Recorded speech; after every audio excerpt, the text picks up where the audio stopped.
Welcome to Syndicated Nightmares, where each week we take a deep dive into an episode of Freddy's Nightmares based on the Nightmare on Elm Street film series. Hosts Dave and Michelle discuss episode 19 of Freddy's Nightmares, titled Missing Persons, which aired May 6, 1989, written and directed by Frank Frelich.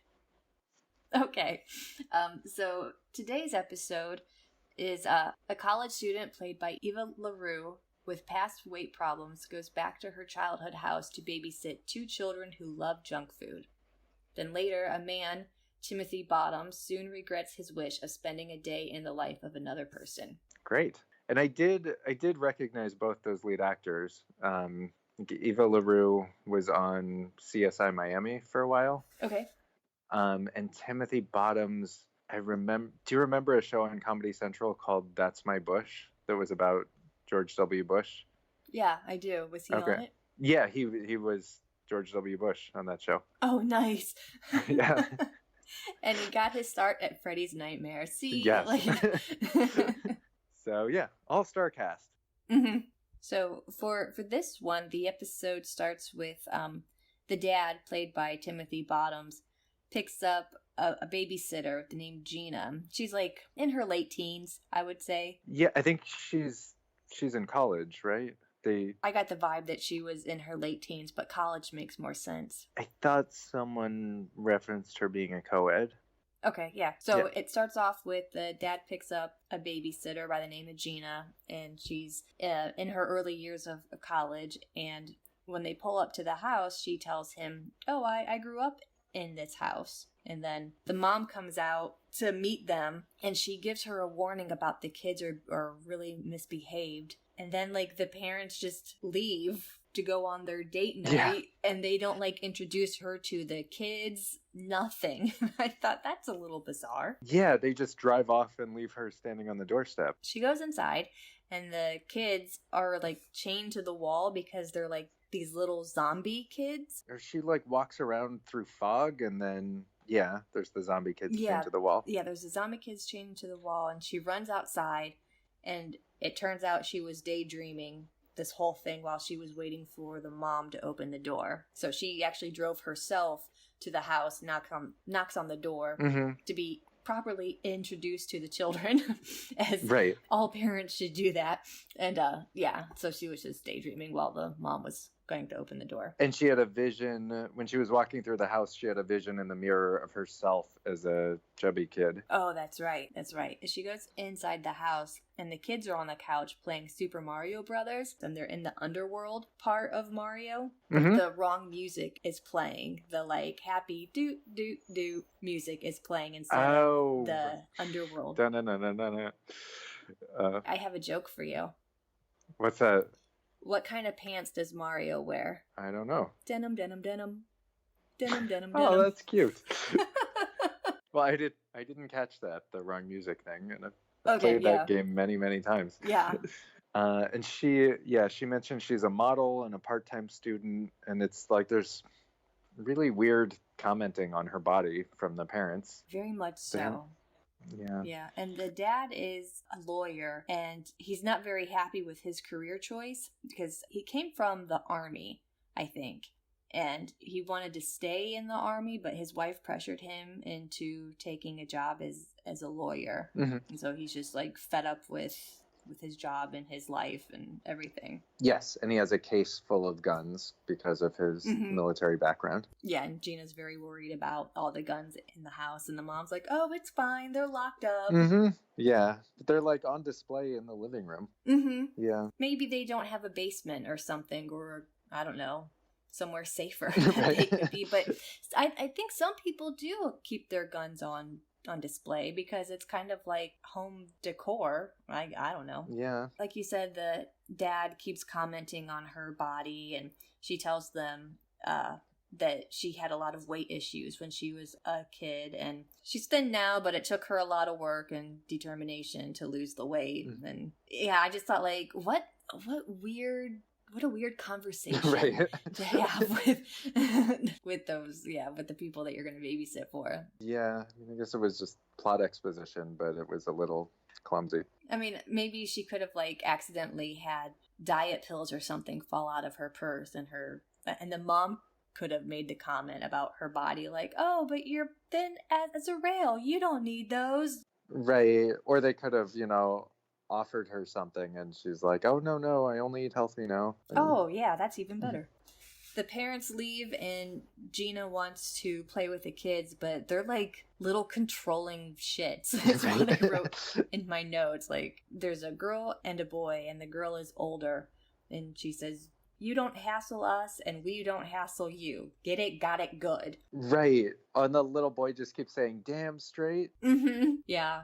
So, Jeff Freelick, you don't know how kids spoke in the late 1980s, because no one said get it, got it, good, in all seriousness. Yeah. And her mantra that she keeps repeating to herself is that she needs to stay in control and she needs to control things. So then the kids, I guess, disappear and she's wandering through the house looking for them, and the lights go off and she needs to flip the circuit breaker back on, and then she finds them in the kitchen and they were using the blender to make something, and it just literally exploded all over the kitchen, and every surface in the kitchen is covered with this blender concoction. Yeah, I put that there was just food everywhere. It was, just a crazy mess. Yeah, and she's like, I'm not upset about the mess, I'm upset that you were gonna eat something so unhealthy. Which like, well, okay. Yeah, I mean that mess would look like it would literally take hours to clean up. Oh, absolutely. So the lights come back on and she sees the foods everywhere, and then so she yells at the kids for not eating healthy, and they taunt her with roly-poly, fat, and ugly. And later we find out the significance of that little taunt.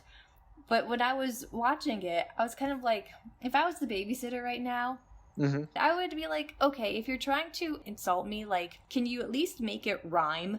Put a little effort into it and make me feel special. Like, go ahead and call me fat and ugly, but make it rhyme. Like, maybe roly-poly, fat, and trolly. Like, just make it rhyme. Make me feel special. And she really takes it to heart. She's like, how did you know I used to be fat? So then she tells the kids to clean up the mess and then go to bed. And did they clean up the mess, or did they just go upstairs? I feel like they just went upstairs. But then, I think so too. But then Freddy, there's like a potato chip bag, and Freddy picks it up and he says, bet our babysitter can't eat just one. And he takes a chip out of his mouth and puts it on the counter. Which was so gross. Yeah. So then the parents call and say that they'll be back in the morning. So apparently they were only supposed to be gone for a few hours, but they decided to make a night of it, because if I had to watch those kids, or if those were my kids, I would need a full night of a break as well. She's lucky if they ever come back. So she eats the Freddy chip that's on the counter, and when they zoomed in on it, it looked like a baked Lay's potato chip. Have you ever had those? I'm sure I have, but yeah. Was that a thing back then? No, that's like a recent thing, and they're my favorite potato chips. So they are now ruined for me, because every time I see one now, I'm like, that came out of Freddy's mouth. That's disgusting. But those are flat. Like, wasn't the potato chip ridged that he pulled out? Oh, some of them they're kind of shaped like a Pringle a little bit. They kind of have like a curve to it. Yeah. As soon as it's out, I was like, that's a baked Lay's potato chip. So she eats the baked Lay's Freddy original potato chip, and then she goes upstairs, and the kids start to read Hansel and Gretel to themselves, and then we see Gina, like, she's just stuffing her face with food. She's just like grabbing it all over the place. So is like, story-wise, what happened is Freddy left out a chip to taunt her, and suddenly that triggered her overeating? Yeah, her eating habit went into full effect. And she would stress eat when she was a kid, I think. Oh. And so now that she's all stressed out over these kids being such brats. Yeah. And she keeps saying, control. And that's like her mantra, like you said. Yeah, and then I guess she like passes out. Oh no, the food starts talking to her. I put the food comes alive, Mm-hmm. and the pizza and hot dogs, they like start to mock her to eat them. Mm-hmm. Yeah. Yeah. And so then she does. Yeah. And they fling towards her, and they're like shooting themselves toward her, and she's like dodging hot dogs and pizza slices. Yeah, this was a really weird episode. Yeah, so she's dodging all this food that is just flinging themselves at her. Mm-hmm. And she wakes up, and it's 12 a.m. and the kids are missing. Yes. So apparently all of that was a dream, because earlier, before, right after the kids told her, get it, got it good, she was on the phone with her friend complaining about how mean these kids are. Mm-hmm. And so when she wakes up, she's on the same couch that she was on when she was talking to her friend. So maybe after she got off the phone, that's when she fell asleep. And then like a robot brings her a snack cake. I think it's a ding dong that he brought her. Okay, I was actually like Googling Hostess products to try to figure out which one it was. Here's all my useless knowledge coming into play. I know what a baked Lay's potato chip looks like. I know what a ding dong looks like. We never had like Hostess products in my house as a kid. It was always Little Debbie snack cakes for the ones that we had. Okay. We had both, because my grandma would go to, it's a place called Nichols Bakery, and it was a thrift store bakery. So all the baked goods that were like a day or two old and they couldn't sell them anymore, they would go to this store, and you would get like loaves of bread for a nickel. And this was like back in the 80s, so a loaf of bread only cost like 40 cents anyway. So you would get like bread for a nickel, and she would get all the Hostess and Little Debbie's that, like, if the box was damaged or whatever, she would get those at like a really big discount. So we were able to eat both because they were both on sale. Oh, nice. Excellent. Yeah. That was my grandma. She's very stingy when it comes to her money, as most grandmas are. Excellent. But nobody, yeah, a robot never brought one to you though, like in this episode. Which is unfortunate. Yeah, so the toy robot brings her a ding dong, and then she follows them through the house, because they're kind of like scattered through the house like breadcrumbs. And which makes sense since they're reading Hansel and Gretel. So yeah, she follows them through the house and ends up in the living room with like a handful of ding dongs. And she just starts eating them. Yes. Oh, I really wish we would have had her on the show to talk about that scene. Yeah, although it's cool that it was like 5 years before New Nightmare, and they still did the Hansel and Gretel thing. I picked up on that too. I thought that was really cool. I'm sure Wes Craven had no idea that Freddy's Nightmares used a Hansel and Gretel theme to it. Right. So that's kind of cool, though. Yeah, and then the mom calls. So she still can't find the kids, and the mom calls and wants to say goodnight to the kids, and so Gina just tells her that they're asleep. Then the mom, when she is about to hang up, she's like, when you watch them, watch yourself. She gives them some type of warning. Yeah, and she said that at the beginning of the episode, too, and I'm not quite clear on what that was supposed to mean. Yeah, because even now looking back on it, I don't understand. Like, it was never reused again except for just warning about the children. I guess maybe, like, watch out because the kids will try to do things to you? I guess so. Like, in that context, it makes sense. But to have any type of, like, foreshadowing or anything like that, there's nothing. No. I guess she's saying watch out that you don't overeat and turn into a literal monster. Maybe, Yeah. but joke's on you, Mom, because that happens.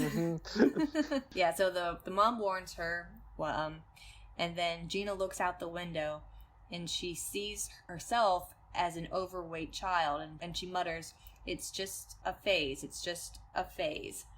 And we learn later what that means. Yeah, so apparently Gina was an overweight child, and she has come back from that through wherever she went to learn control. And then she calls, did it say Porkers Anonymous, the hotline that she calls? Yeah. It is Porkers Anonymous hotline. Yes. And the guy, on the hotline yells at her and just tells her to eat. Yeah, and then she ends up like eating all the food in the house. Mm-hmm. And so when she calls Porkers Anonymous, there's no more food for her to eat.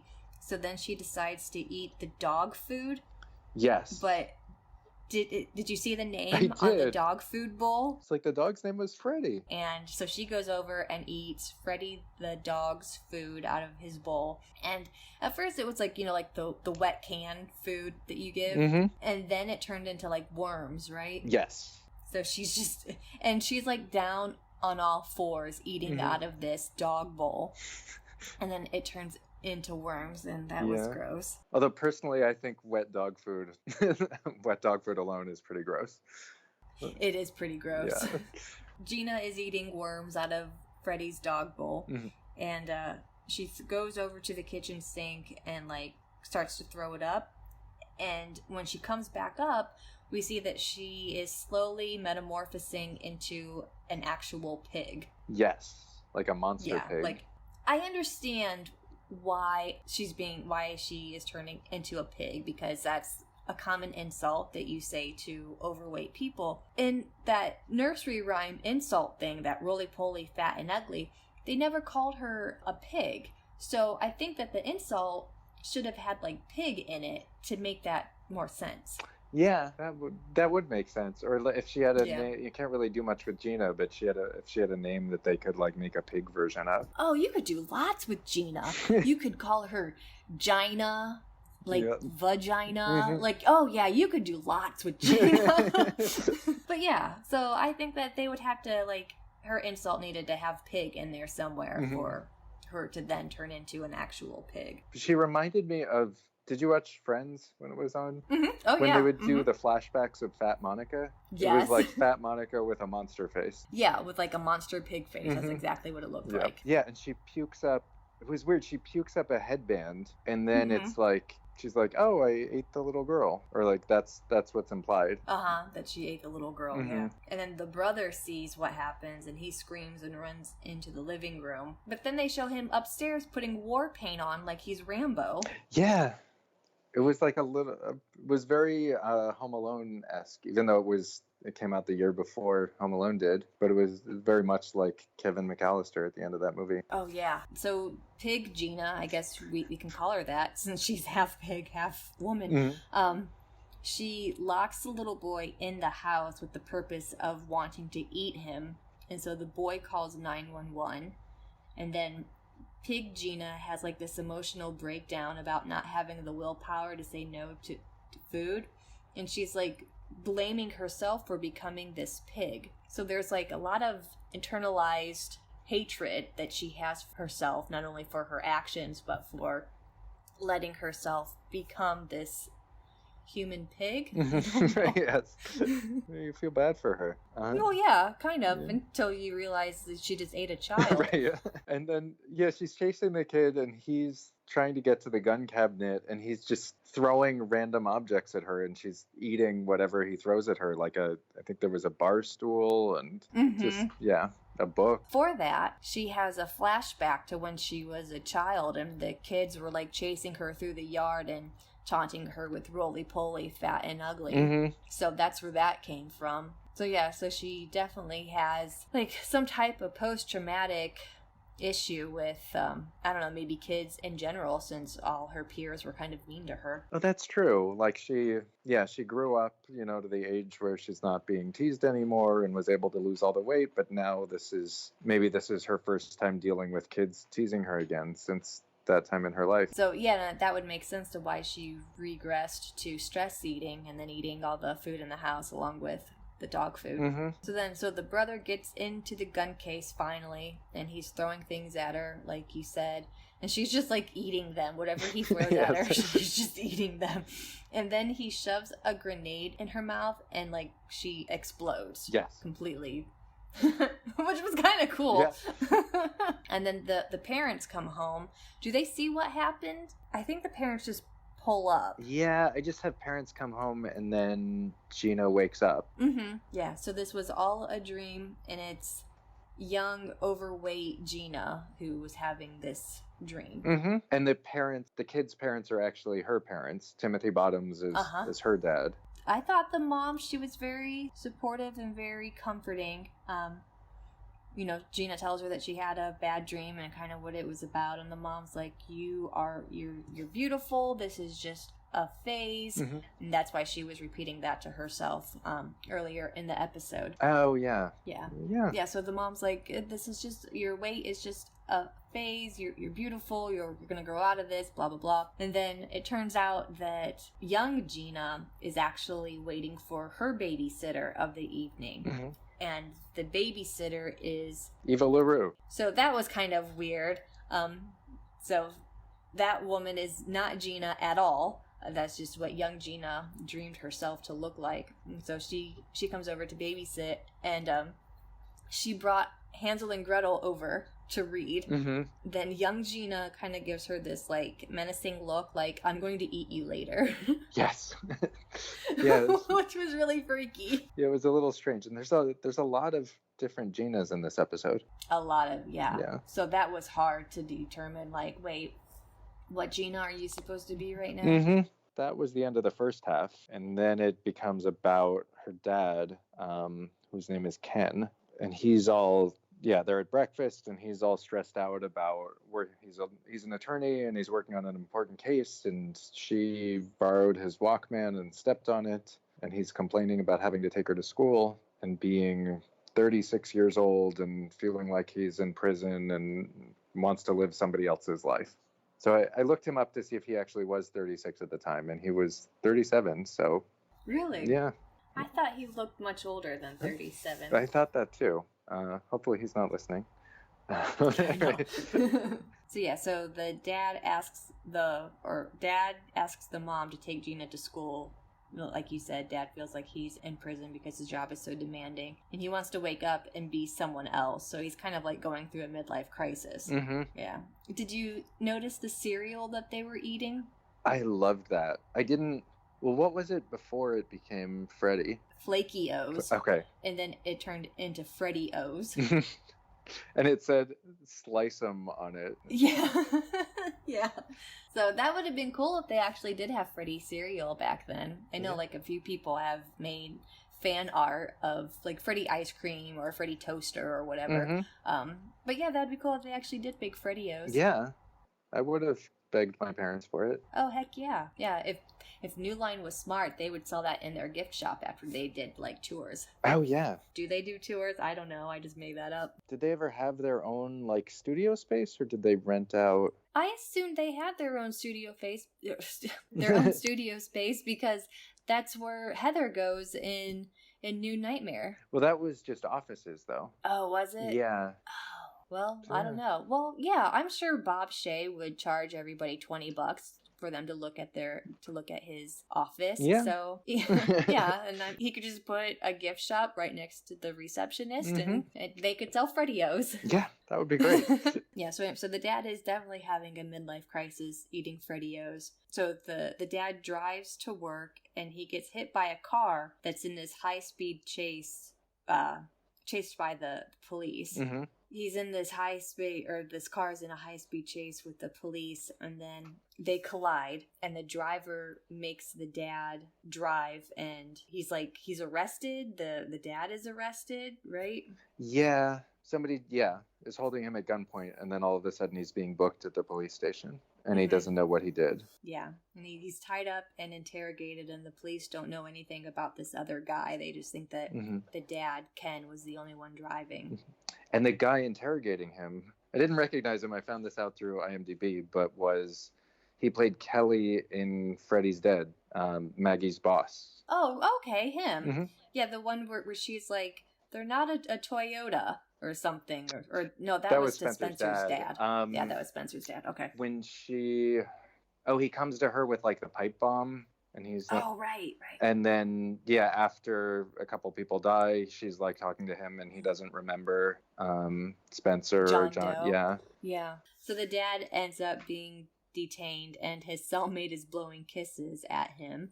So definitely he's in a world of hurt here pretty soon. But babysitter Gina bails him out of jail, but he doesn't know who she is.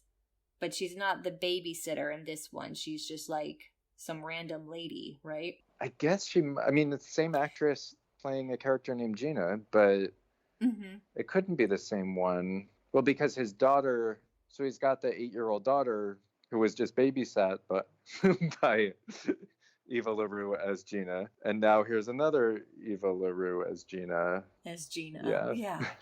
Yeah, so it was very hard to determine, like, wait, how do you fit into this and why? If you're trying to, like, correlate the first half and the second half. Maybe they hired a different actress and she canceled last minute and they were like, can you do the second half of the episode too?